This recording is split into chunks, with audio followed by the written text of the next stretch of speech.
B12 విషయానికి వస్తే food ద్వారా బాగానే కాంపెన్సేట్ చేయొచ్చు. ఫుడ్ ద్వారా, వేటి ద్వారా, ప్లాంట్స్ అసలు ఉండదు.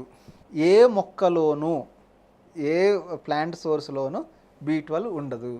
మరి వెజిటేరియన్స్కి B12 ఎట్లా? పాలు మనకి వెజిటేరియనే కానీ జంతువు నుంచేగా వస్తుంది అది.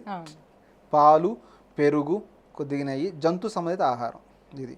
ఇంకా ప్రైమరీ సోర్స్ ఏమిటి అంటే B12కి అన్నిటికంటే సుపీరియర్ సోర్స్ ఏమిటి అంటే రీసెర్చెస్ ప్రకారం రెడ్ మీట్ అన్నట్టు, అంటే నాన్ వెజిటేరియన్ రెడ్ మీట్ అంటారు.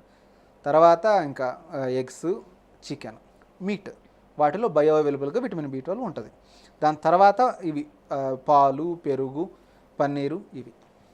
ఇది కాకుండా వెజిటేరియన్స్కి ఇంకా బాగా ఎలా అందించుకోవాలంటే న్యూట్రిషనల్ ఈస్ట్ అని అంటాం. మీరు విన్నారా?